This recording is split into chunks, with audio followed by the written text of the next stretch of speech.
Hello বন্ধুরা, তোমরা সবাই কেমন আছো? আশা করছি তোমরা সবাই অনেক ভালো আছো। বাট আমি একদম ভালো নেই। তো আমাকে ভালো থাকতে গেলে তো দিশার জন্য খাবার বানাতে হবে।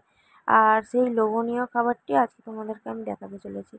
দেখো, সেই লোভনীয় খাবারটি দেখতে হলে পুরো ভিডিওটা কিন্তু দেখতে হবে। আর আজকের খাবারটি এতটাই টেস্টি আর এতটাই সহজ যে ঝটপট বানানোও হয়ে যায়। তার জন্য কিন্তু তোমাদেরকে না বসে থেকে এক্ষুনি বানিয়ে নিতে হবে। তোমরা আমার ভিডিও দেখতে দেখতে বানিয়ে ফেলো। দেখো, এক্ষুনি বানানো হয়ে যাবে। তোমরা যেটা ভাবছো হয়তো আমি স্কিপ করে তোমাদেরকে কথাটা বলছি, বাট সেটা একদমই না। ব্যাস দুটো ফাটাফাট আলু সেদ্ধ করে নাও। সেদ্ধ করে নিয়ে এইভাবে ঝটপট করে মেখে নাও। আর তাতে দিয়ে দাও ময়দা। তোমরা বড়রা খেলে কর্নফ্লাওয়ার দিতে পারো, যেহেতু এখানে আমি দিশাকে খাওয়াবো। তার জন্য কিন্তু কর্নফ্লাওয়ার দেওয়া যাবে না। 10 বছরের পরে বাচ্চাদের তোমরা কর্নফ্লাওয়ার দিতে পারো। ঠিক আছে? তো দেখো, আমি এখানে নিয়ে নিয়েছি গোলমরিচ গুঁড়ো। ঠিক আছে? আর দিয়ে দেবো নুন।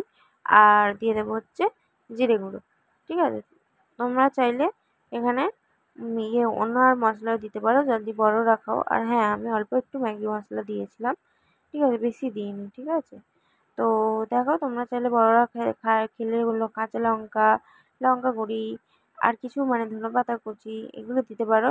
বাট আমি এগুলো স্কিপ করেছি, কারণ যেহেতু দিশা খাবে তার জন্য। দেখো, আমি এটাকে ভালো করে মেখে নিয়েছিলাম। আর দেখো, এইগুলোকে আমি ভালো করে হাতের সাহায্যে তেল মাখিয়ে ভালো করে করে নিয়েছি। এবার কড়াই উল্টে পাল্টে ভালো করে ভেজে নেব। আমি ততক্ষণ ভালো করে উল্টে পাল্টে ভাজতে থাকি। আর তোমরা প্লিজ চ্যানেলটিকে সাবস্ক্রাইব করে বন্ধু হয়ে পাশে থেকো।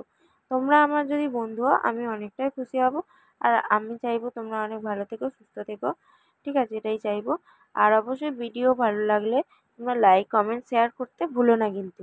কারণ তোমাদের একটা লাইকে অনেকটা মোটিভেট হই, বিশ্বাস করো। তোমাদের একটা লাইকে ভিডিও বানানো কিন্তু অনেকটা আগ্রহটা বেড়ে যায়। যে না, তোমরা না বিশ্বাস করলে লাইকটা করে দেখো, জাস্ট বুঝতে পারবে। তো আজকের ভিডিও এই পর্যন্তই।